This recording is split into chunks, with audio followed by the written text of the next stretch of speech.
meditative presentation today. So by any means, if you need to step away, if you need to take a deep breath or a pause, I completely understand, as I may have to do the same. So let's talk about the trauma of grief, how grief personifies itself. What is grief?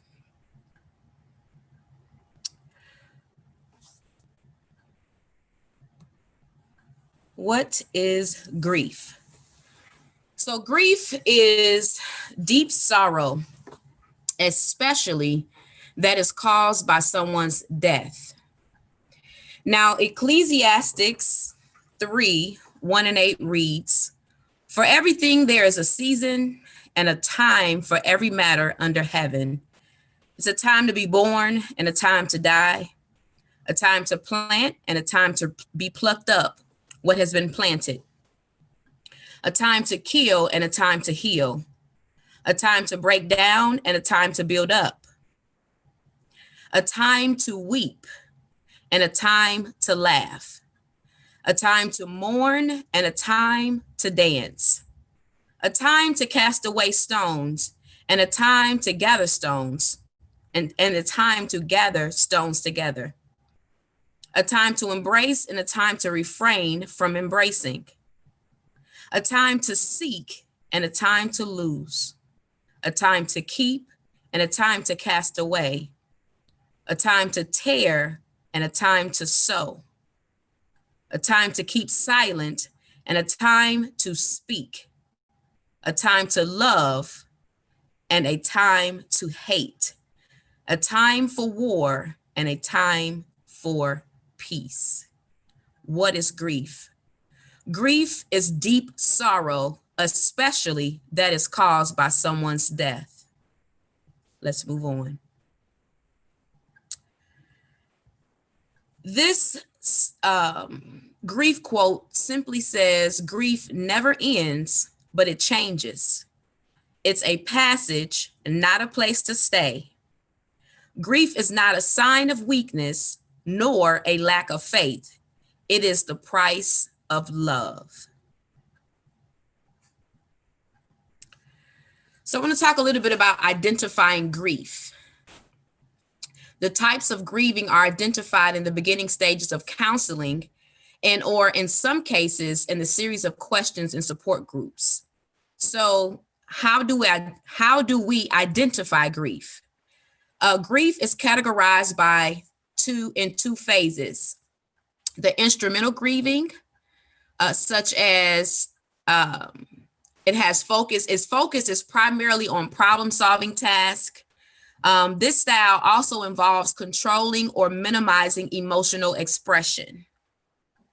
I'm going to say that again. Instrumental grieving has a focus primarily on problem-solving tasks.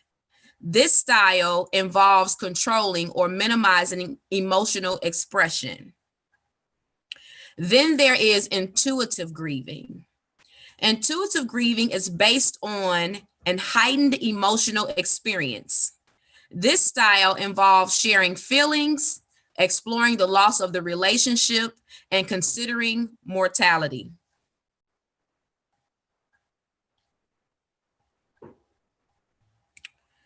Grief. Grief asks specific questions. Mostly the questions that are asked begin something like this: where do I go from here? How will I ever go on? Why do I feel this way? And when will this pain ever stop? I want to take a pause for a moment because as we're getting ready to go into the stages of grief, most of us can identify with the fact that we are and have been for quite some time now living in a place of consistent loss.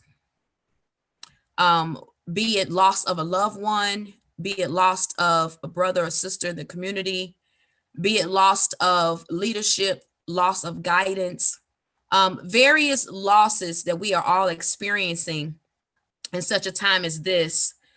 And as we stated in the beginning of our presentation, Ecclesiastes simply says that there is a time to live and a time to die, a time to rejoice and a time to cry. And so you will continue to see that the word has already been spoken and also prophesied over and over again.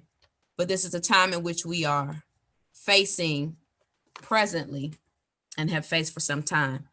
So we're going to go forth and we're going to identify the stages of grief. And in doing so, we will be able to identify where we are.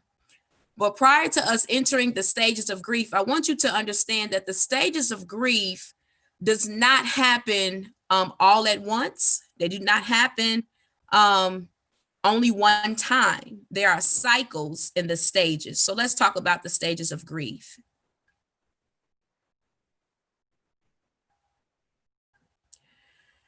All right. So as you can see, there are 7 stages of grief, and we're going to go through each of these stages. Now, as I stated before, the stages of grief may not potentially go in this order that you see here on the screen. The stages of grief, they don't go in this order simply because most people believe that they accepted the death of a loved one or the loss of a thing or a person by simply going to the gravesite or by simply going to the burial. But as you can see, as we're living in days and times now, that's not made available for some people who are still in the grieving process. So let's go through the stages. So let's talk about shock. Shock is the initial paralysis at hearing the bad news. The initial paralysis at hearing the bad news. As we stated before in previous PowerPoints, previous presentations, we talked about, the shock of COVID-19. After the state reopened, we heard again of another death that took us again by surprise. And so the state at some point was at an initial standstill of paralysis with hearing the bad news. When we get a call from our loved ones, when we pick up the phone, on the other end of that call, it's not expected that we're going to hear that so-and-so passed away or that so-and-so expired or so-and-so died, because we all have our own terms in the way we speak when it comes to death and grief. And as it relates to the shock or the initial paralysis at hearing the bad news, many times we're unable to process the emotions right away. Many times it takes us to get to the casket or to get to the burial, or to even have to identify the body of our loved ones in order for this period of shock to become reality.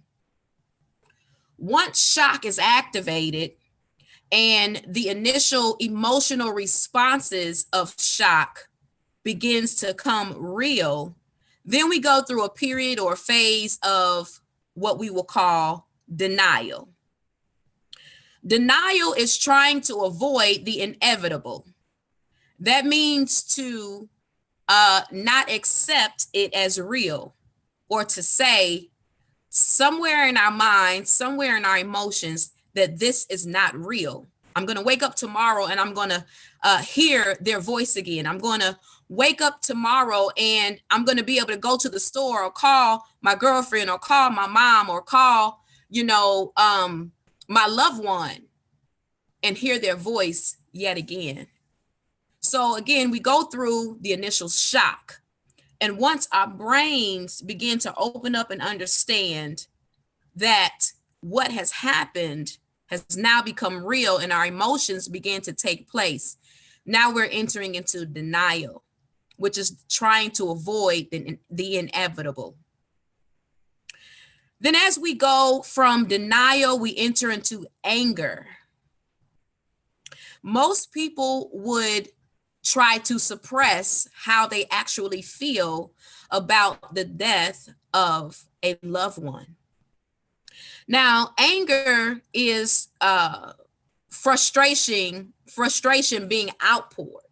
It's a bottling up of emotions. It is the eruption of emotions. It's anger stems from all of those unanswered questions. What happened? But how and why? Who was there? Were they alone? All of these different questions. What could I have done? If I have done this, this would not have happened. So anger comes at a point of frustration when you don't seem to find the answers for the questions that you have left unresolved.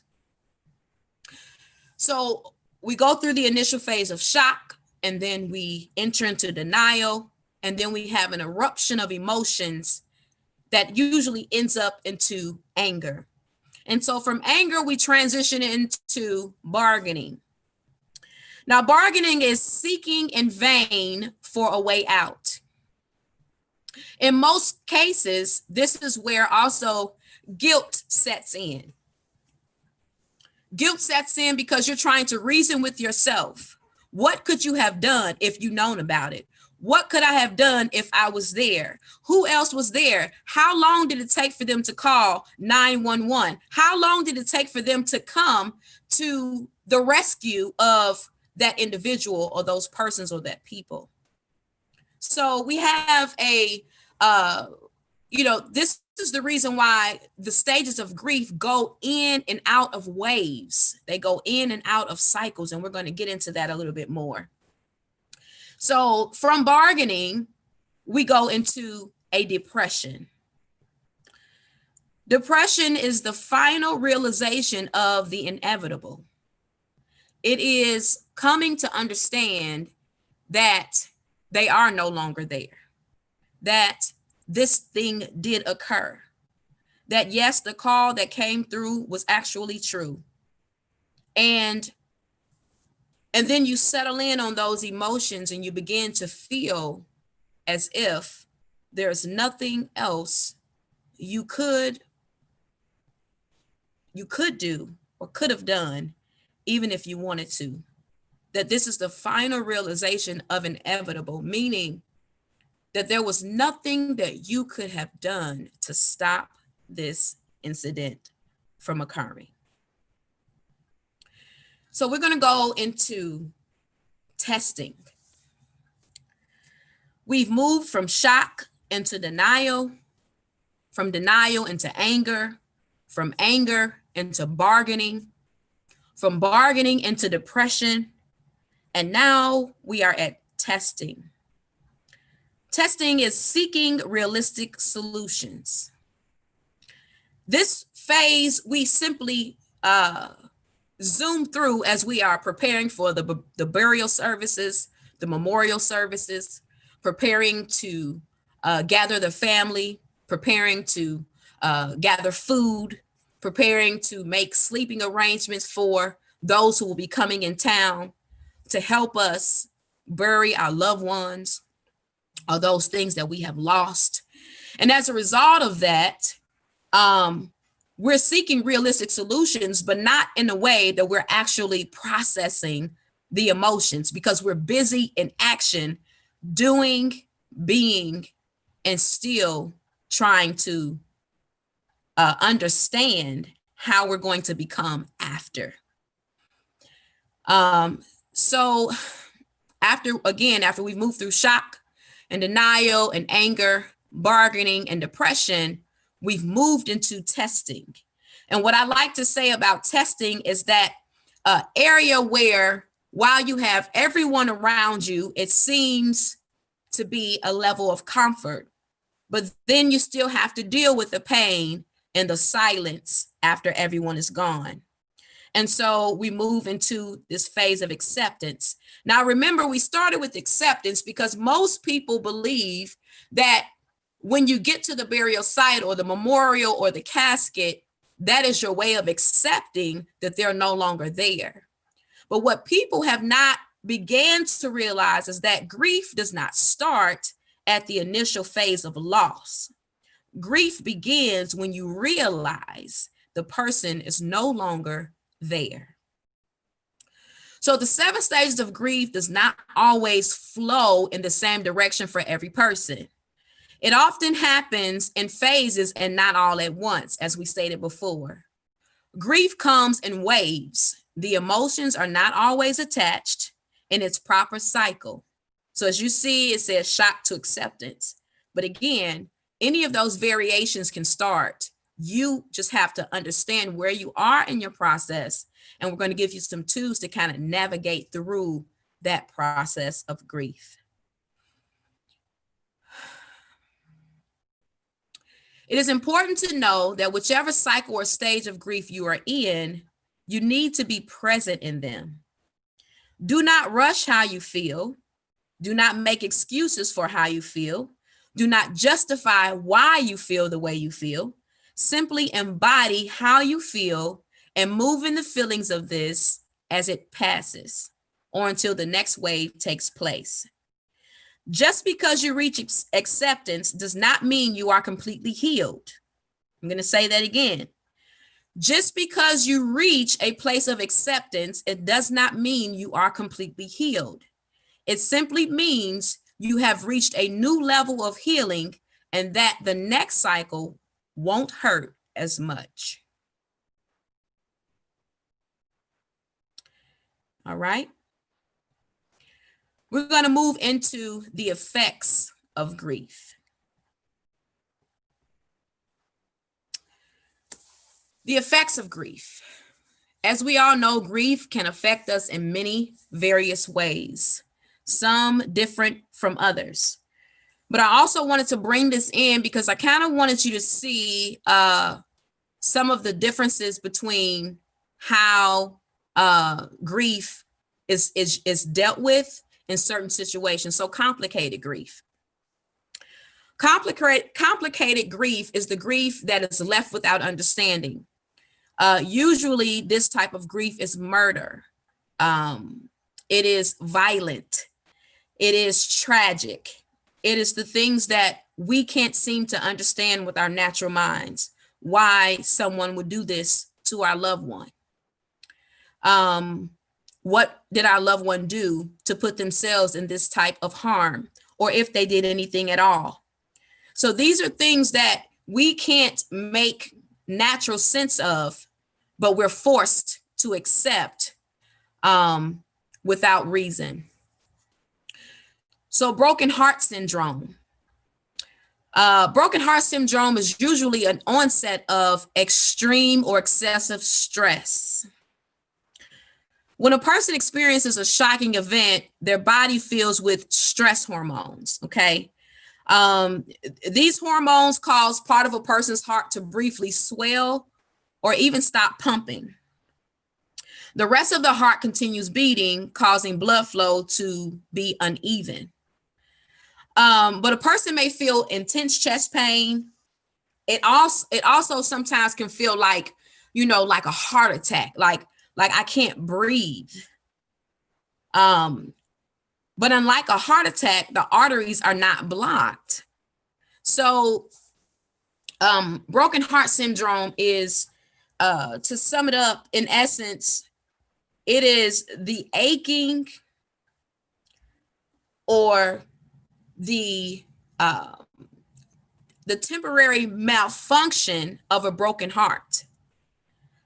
The name suggests that broken heart syndrome often follows news of loss, such as divorce, again, or death of loved ones. We're not gonna get into the various things that we lose as a result of grief and how we deal with those today. We're going to specifically focus on more of death and the toll of grief that plays into, our psychological and our emotional traumas. Okay. So when you look at men and you look at women, women are more likely to develop the condition of broken heart syndrome.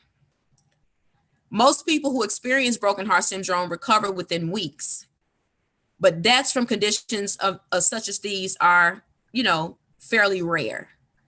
Now, I don't know if you all have heard, of people saying, "Oh, he died of a broken heart," or "She died of a broken heart."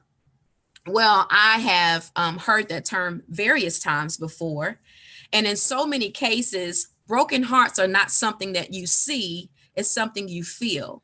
And as a result of that feeling, it is so agonizing. It is a feeling that grows literally by the day, sometimes by the minute, and also sometimes by the second. So let's talk about depression of grief. Depression of grief sometimes can make you feel numb. So you have feelings of numbness, like your whole body is numb. You're sitting in the room and you see everybody in the room, but you can't hear anything that anybody is saying. You feel worthless because you feel as if, there was something you should have done. However, there was nothing you could have done.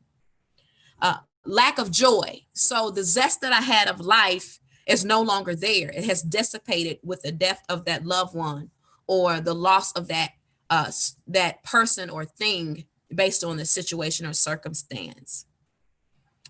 Then we have bereavement and culture. Social norms, right? Social norms can differ regarding how much emotion is appropriate to show. I want to take a pause here because in many cultures, we experience grief in countless variations of ways. We experience grief in some cultures or in some ethnicities. They have special things that they do to prepare for that service. They prepare the body. They prepare not only food for the family, but they prepare the body, that person, and they transition them into the other side, or what they will call, passing through the gates of death for life.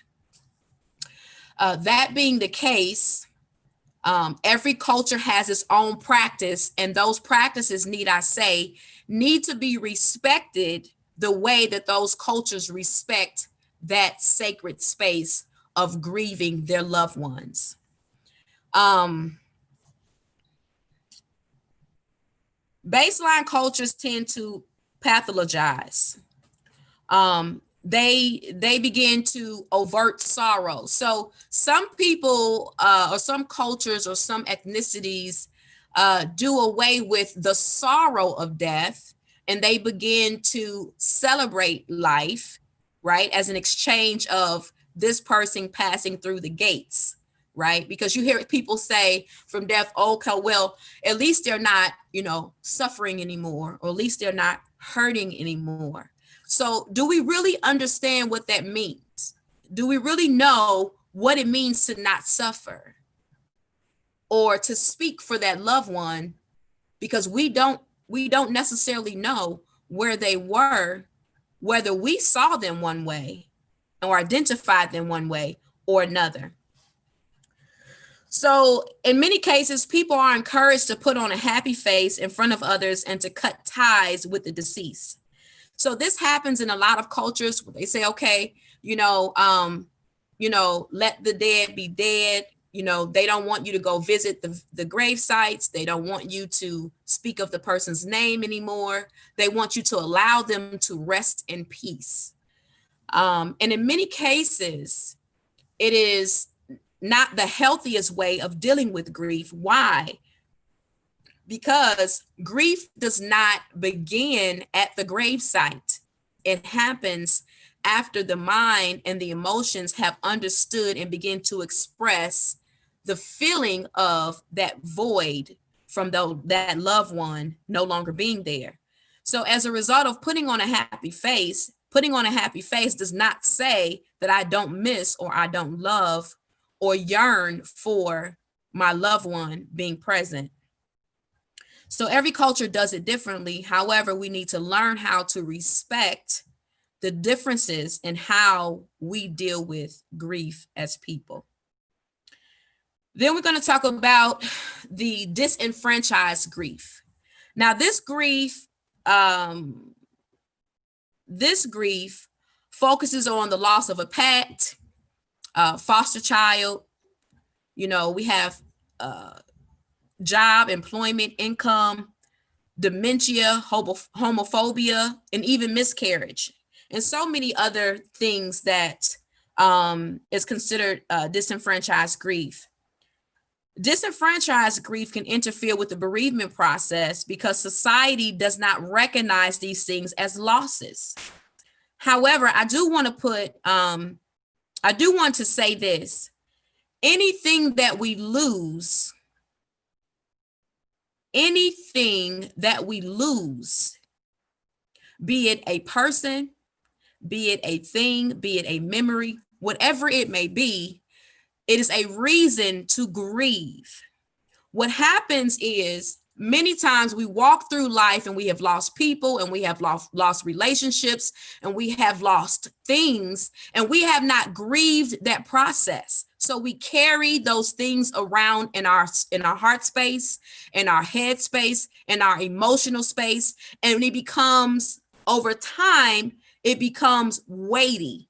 So it begins to weigh you down mentally and emotionally, and even spiritually, it begins to weigh you down, because when you don't take the proper time or the proper space that's necessary to grieve those things, they are continuing to be attached to you.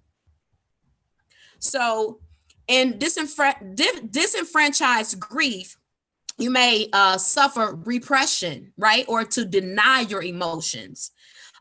In most cases, because society has not recognized these things as losses. But is loss something that society needs to recognize in order for us to feel and to go through the necessary steps to heal? That's a question I want you to sit with for a while.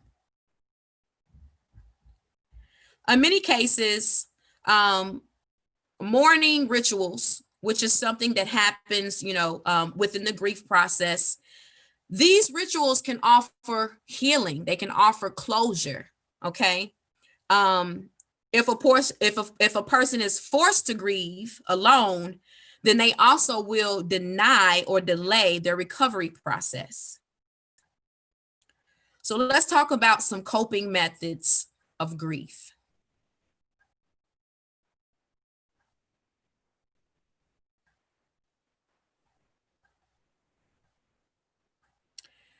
Real quick, I just want to check in with everybody and see if you all are doing okay.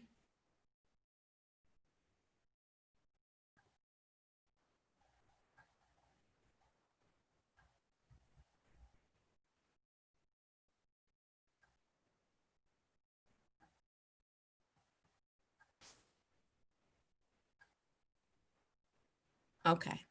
Yes, thank you. Perfect. Thank you. Okay, so let's talk about the coping methods of grief.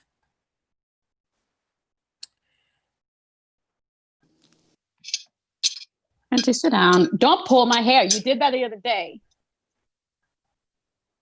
Oh, sorry about that. No problem. Okay.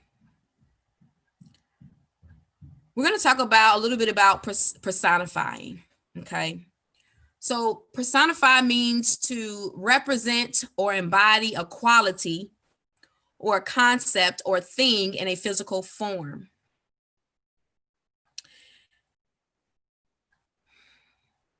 As we consider the climate of our nation and the long-term psychological and emotional effect it has weighed on us and our communities for so long, we see how we have all been affected, seeing the quality of our lives devalued by biased and racist mindsets. This behavior and mindset has presumed authority, therefore taking lives that were not their own to take. This behavior has sent messages that are not by any means, by any means acceptable. And for many years, our communities fought back, from peaceful protests to riots in certain states to now immediate effects nationwide. People in the streets fighting back in a loud cry of sorrow for the loss of our people, for the loss of their loved ones.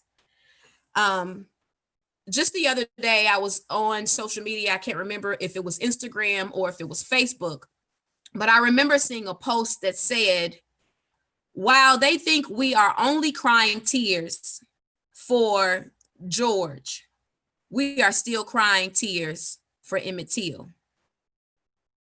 And I thought it was so profound because many times as we experience death in our families, and we go through, the proper burial process, we actually get a chance to go to the gravesite. We actually get a chance to see our loved ones for the last time. In many cases, in this climate in the world with COVID and everything that has taken place and all of the many people that we have lost between the two, past and presently, we are embodying this as a people to say that our lives matter, and that in the significance of our lives and those who have been lost, we are embodying in such a physical form of unity and such a dynamic that now not only is it recognized from state to state, but it is recognized in a unanimous nationwide eye-opening fashion. So when I saw this post, I said to myself, wow, this is so true. The narrative of trying to explain it to those who don't understand. And as we're going to go into the coping methods of grief, you're going to see what I mean by trying to explain something to someone who seemingly do not understand why you feel the way you feel. And as a result of you feeling that way, people are going to be insensitive to your feeling. They are going to be insensitive to the waves of grief. And they're going to be insensitive to your methods of coping while you're grieving for those you have lost. This country is grieving the loss of many people, not just for the Black community, but in essence, all of those who have been lost through COVID-19, and also present for the fighting of justice in this country. As a result of that, many people's hearts are sick. Many people cannot understand. We have question after question after question as to why this keeps happening. And still, no answers. So let me go on.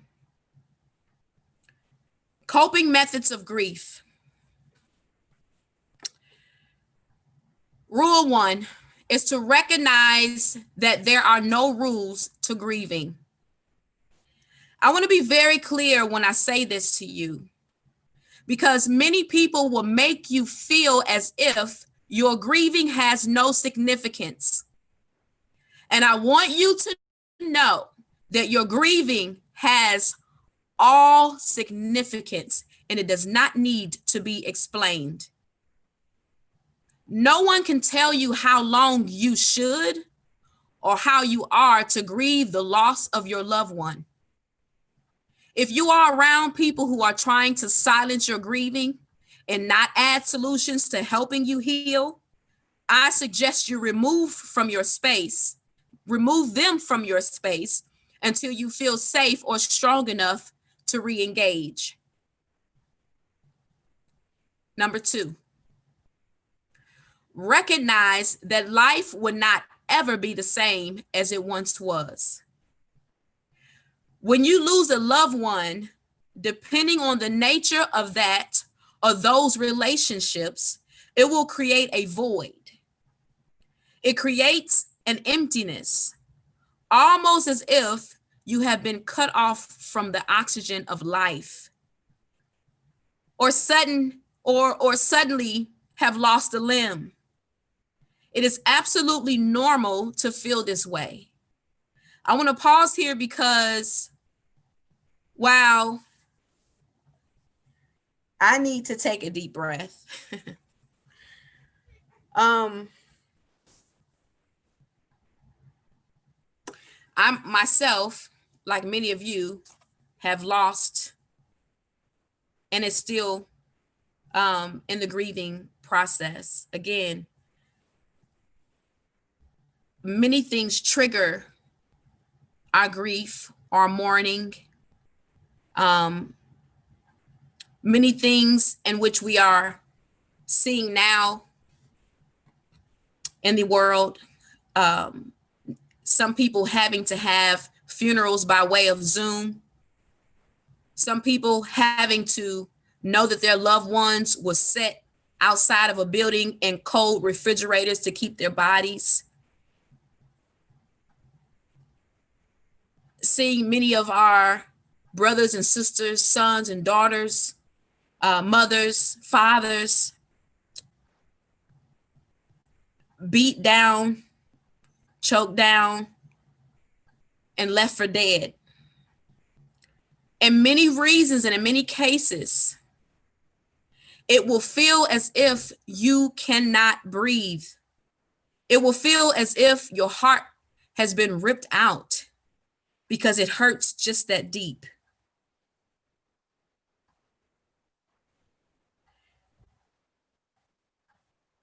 And I want you to know that every bit of what you feel is normal. It's okay to feel the way you feel. Let's go to number 3. Understand that pain is a part of life and death, and it is unavoidable. Understand that pain is a part of life and death, and it is unavoidable. Though it will be hard to come to terms with in the beginning, and it will hurt substantially, understand that death is something we must all encounter. As a result of death, let us do what we can to have our affairs in order so that when our time comes, those we will leave behind will be left with more than just good memories. Number 4, hold onto the good memories. Hold on to the good memories. Forgive the bad ones and take your time in this space.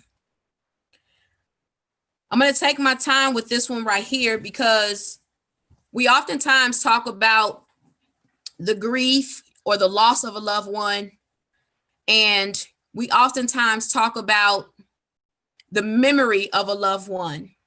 But what we don't talk about is how the emotions that we had for those loved ones, be it good, bad, or indifferent, are left and they're stuck with us. And so whatever memories, good, bad, or indifferent, we may have of our loved ones, and or the silent opinions we judged by their lives or their lifestyles, understand the memories you can smile about are the memories that help you heal. But in the contrary, the memories that you have not forgiven, such as being angry, holding grudges, fighting over material things, being upset about debts, being unsettled, so forth and so on, those experiences or those memories or those emotions will contribute to the extended time you spend in agony due to their absence. So while there are negatives and there are positives, I want you to understand that when you think about those who those who have gone before you, those who have whose lives have been lost or taken from you, and you feel the emptiness of what that grief or that loss have left in your life. Understand that you still need to move through those negative emotions. You know, some people have their biased opinions, their, one-sided thought or their judgment towards that lifestyle or that living as a result to, a community or specific people or person. We don't always agree with the lifestyle or the things that our loved ones do. However, that is not our judgment to take in this process. In this process of grieving, it is best suited for you and your healing that you are able to release those contrary memories and hold on to the things that really, really matter and that will help you heal and get through as you move forward through the stages of grief in this process. Let's go to number 5. Choose to live through it. You must choose life. I'm going to say that again. You must choose life. You do this by waking up every day and choosing to live, choosing to participate in your daily activities, choosing to make their memories lived on through your ability to carry on. This is what our forefathers and our ancestors have taught us as a resiliency as people. I'm going to specifically speak to the Black community in this moment because we have learned for years upon years upon years to pick up and carry on. Why? Because we had no other choice but to keep going. We had no other choice but to keep pushing. We had no other choice but to have faith, keep believing, and keep moving forward. But there comes a time, as the word stated, a time to war and a time to make peace, a time to love and a time to hate, a time to mourn and a time to dance. There is a time and a season in all things that we must do, even in our grieving process. Be present with yourself. Choose life. Choose life every single day by participating in the action of your daily activities, in the memories and thought and presence to carry on. Number 6.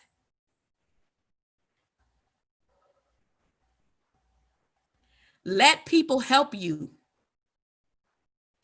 Let people help you. Do not isolate yourself. Seek support. Seek counseling. Talk to someone who can walk you through grief and provide coping skills that will assist you while you are healing. In such a time as this, we need those supports. We need to know that there is support available, even if it's a conversation, even if it's a shoulder to cry on. Lean on one another in times where you are hurting, where you are grieving, where you must walk the path or the steps that has already been ordered. And I know it's not easy, but I need you to understand that this is not something you can do alone. Grieving will take your breath away. And the longer you hold on to that breath and don't exhale, the more you become deadened or numbed by the pain of that grief. Number 7, find ways to celebrate your loved one's life. Put up pictures. Talk to them. Go to the gravesite. Talk to them. Listen to your favorite songs. Sing with them. Write letters. Journal about your experiences. Tell stories that make you laugh about them. And continue to celebrate their life. And in doing so, they will continue to live through you. And number 8, repeat any and all of the above. As many times as you see fit, repeat the steps above.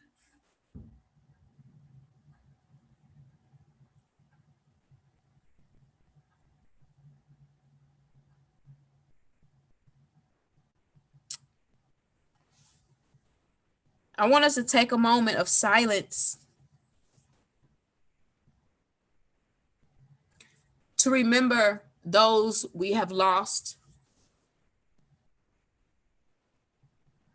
And in doing so, I want you to whisper their name. I want you to think and fill your heart space with all the love that you can. And I want you to push that love into the earth.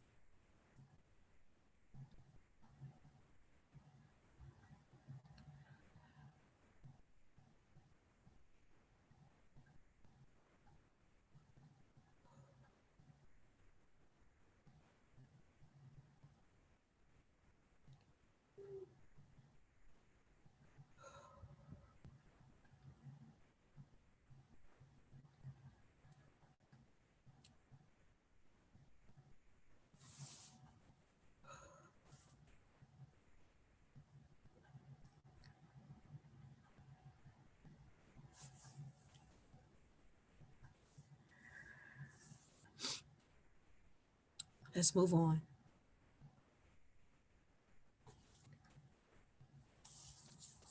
This quote simply says, "When grief is deepest, words are fewest."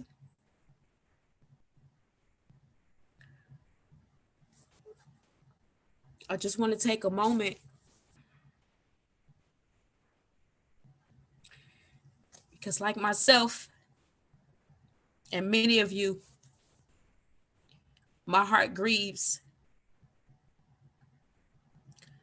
for the injustices, the losses, the answers we'd have had to defend, the answers we have had to reason with ourselves. Every time we see or hear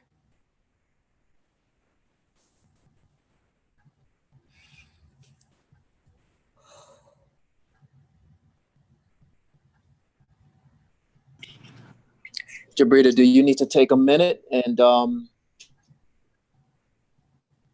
pause? I'm working through it, but I'm going to go to the next slide, which is giving us our resources, and then we can be open for questions or comments after that. Okay.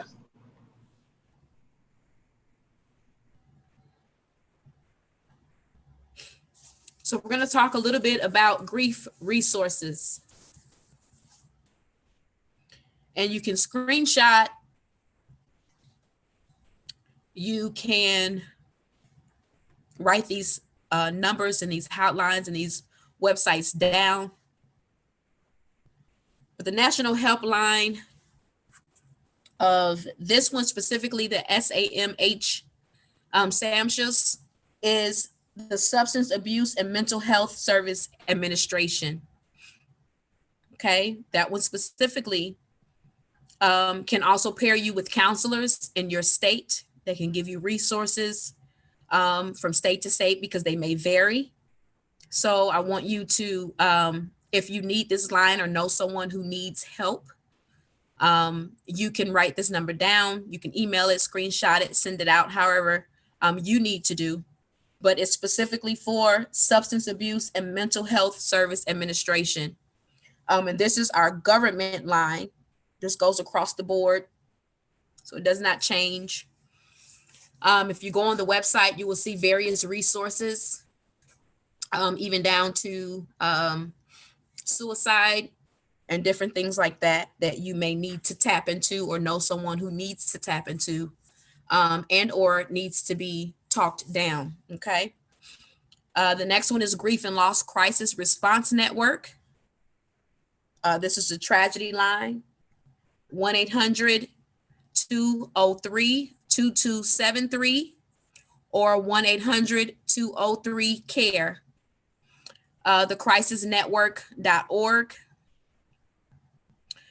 This line you actually reaches out to, excuse me, or corresponds with other organizations who helps or aids in grief and loss crisis as well.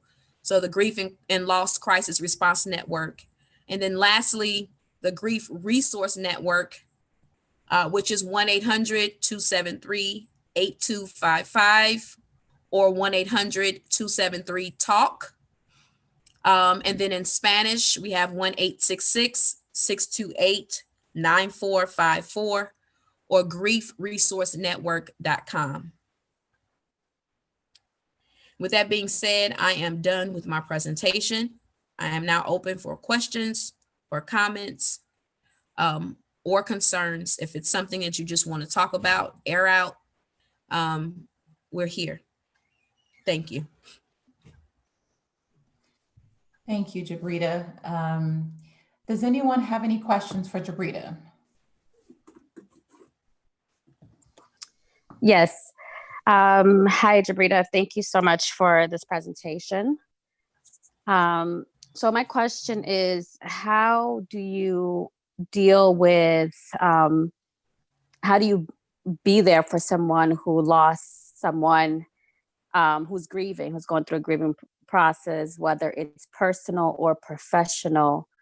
How do you be there if you're there physically and if you're not there physically? I know that's a loaded question, but I hope it makes sense. I understand perfectly, sis. Listen, I'll say this. The first thing you must do is care for yourself. You have to enter that space being filled. You may feel what they feel. You may feel the grief of, the hurt, the pain, the sorrow of, that counterpart, whether it be, your family, your friend, or your colleague. However, many times people say, you can't be emotional when other people are emotional. But the reality is to swallow those emotions is not healthy for you. Like the word says, when you mourn, I mourn. When you cry, I cry. And so the best support you can yield outside of prayer is to be solid in knowing and allowing them to know that you are there and be present in that moment with them. That is really the best advice I can yield to you for that situation. Okay. I have a follow-up question. So let's say, you have trouble being there when somebody's grieving, it's just within you having to put yourself in a space where someone is grieving is hard for you. Mm-hmm. So how, I guess, it has a matter of you taking care of yourself first and doing all that. But I think just how maybe, not wanting to be present, but you want to be present, but you can't be present, I guess. Then that is a place where you also have to practice self-forgiveness, because it also it's kind of combined to you're taking on guilt. You understand what I'm saying? Because you want to be there, but emotionally you may not be strong enough, or mentally you may not be at a place where you can carry the weight of that. And so it's only, in my opinion, it's only wise to present yourself in a space where you can take it and be able to process it, versus being able to sit in it with them and not be that strength that they need you to be in that moment or in that space.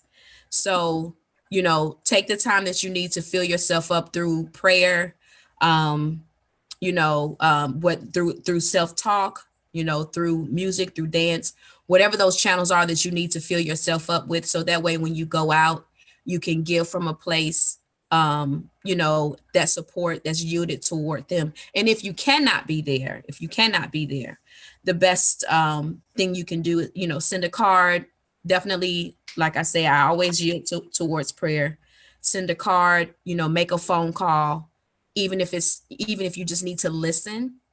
But just let them know that you're there and you want to be present. Okay. Thank you. You're welcome. Does anyone else have any other question for Jabrita? No. Jabrita, I have a question for you. I know most of us think of grief, especially when someone passes away, as looking a certain way. When I think about grief, I think about tears and pain and, crying and things like that. What happens when someone that is close to you has experienced a loss, but we don't really know how to identify the grief? Let's say, for example, they lost a daughter and they're like, everything's perfect, everything's okay. Why are we crying about? Just they seem to be in a normal state, right? And of course, for those of us who think that grief looks a certain way, like, is that person grieving, and if we don't know what to do or what to say to someone that doesn't, I guess, quote unquote, looks like they're grieving a loss? It depends on what stage of grief they may be in. Some people are very personal in their grieving. Some people, don't want to allow you to see them weak, or present themselves as being weak. So it really depends on what stage they're in. Not to say that they don't know that that person is no longer there, but their acceptance, their denial, if they're still in shock about the entire situation.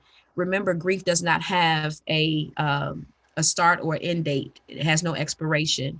So in those cycles of grief, they go in and out during specific phases and stages of life. So we never kind of really know where someone is unless they have begun to take those necessary steps for themselves. But in that, you're right, grief does not have it doesn't necessarily have a specific look or a specific sound, and in so many ways. But it just depends on, the transparency of, where that person is and how much they want to share or how much they want to show in that process. Got it. Okay, thank you. Does anyone else have any other questions for Jabrita? Yeah, I have a question. This is Kashab.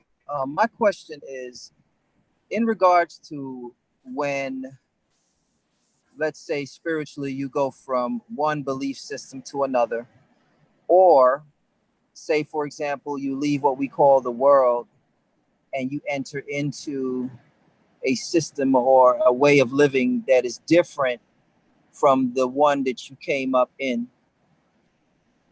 Is it possible that the people who you leave looks at your departure as death and they enter a grieving process and also respond the same way as someone who has suffered a death? It's absolutely possible. Tashab, thank you for that question. It's absolutely possible. I hit on it just a little bit within the presentation and talked about, how we lose things and how we lose people, but we don't necessarily see them as lost because they're still living. And as a result of that, we don't necessarily grieve them departing our life or us having to depart their life. But yes, it is, in so many ways, it is a death, and which is one of the reasons why I stated, we have to grieve the things we lose. It does not mean that they have to be dead in order for us to grieve the losses of whatever it is that we were a part of, whether it be a group, a relationship, whatever that may be, whatever space that may be in. But yes, it's absolutely possible. Is it the responsibility of the person who is dealing with the grief to figure it out, or is it the responsibility of the person who caused the grief to offer any kind of resolve. For example, if someone physically dies, they're no longer involved in the equation of how grief is dealt with. So can it be possible that the person who may have caused grief should leave the situation alone? Or do they make it worse by trying to do too much during that process? Like, how do you recommend the person who has left the world, let's use that example, deal with those who they have left the world from? Should they leave them alone? Or should they try to make it more bearable for the person? And does that make it worse? So let me start with the first question you mentioned about them leaving, and if they are trying to get closure or gain closure from what they left, they can potentially agitate the process altogether. They can potentially prolong their healing by seeking answers or closure to something that has already made its decision in severing. The other thing I think you mentioned was how do you deal with, correct me if I'm wrong, how do you deal with that situation, correct? How do you deal with, or should you even deal with it? Because the person that physically dies has died, and the person who is alive has to go through the process, and it's pretty much closure. It's just acceptance by the person who is still alive. So likewise, is it the responsibility for someone who left the world to make and make it clear for the person who is still in the world why they left? Or should they just cut the ties if necessary, especially if it is coming with a lot of hostility because you've left the world? Should they just cut the ties, accept the consequences, and let the person go through their grieving process? Or should they do something specific? Well, in my experience, when that has happened, I have always advised to cut it and begin your healing process. Like you spoke of the dead, once they're gone, there's no resolve in that. But let me make it personal to say a relationship. Many people want closure, well, I don't know why he did this, or I don't know why she did that, and I just need to ask all of these questions, but you frustrate the process. And in my experience, I have advised that they completely sever the relationship, completely let it go, and begin their own process of healing, towards their healing, towards their forgiveness, towards whatever restabilization they need in that process for themselves. And also in that process of healing, to nurture forgiveness, to act and respond on good things, and not necessarily the pain or the hurt of having that relationship broken or severed. Okay, thank you very much. Hopefully, if you do, and when you do the workshop, that module can be included, because I think even as people go through, let's say, this redemption process, as your mind is expanded and your options and your clarity and some of the things that you learn you want to implement, I think some of the backlash, because it's different, some of it is stepping up your game. People will get very uncomfortable with change. And so how do you respond as you're growing with people who cannot accept or understand the changes that you're making, the way that you're talking, the decisions that you're making? So how to deal with that, I think, would be a really beneficial module, because I ask that because there's a scripture that says they take our departing from them as death. And so departing from the norm is treated as, man, you died. And so how do you deal with that as you go through your redemption from whatever you're in and try to, to get your life? How should we look at that? So if you don't have that in your module, I would really appreciate if you can add that in, because I think it's relevant. I took notes. Thank you. Awesome. All right, that's all my questions. Thank you, Jabrita. Anyone else have any other question for Jabrita? All right, Jabrita, I just want to say thank you so much for this presentation. It was truly amazing. It's definitely sometimes a tough topic to kind of cover. And so I appreciate your time and you putting this together for us. I am going to pull up my screen here. Give me just a second.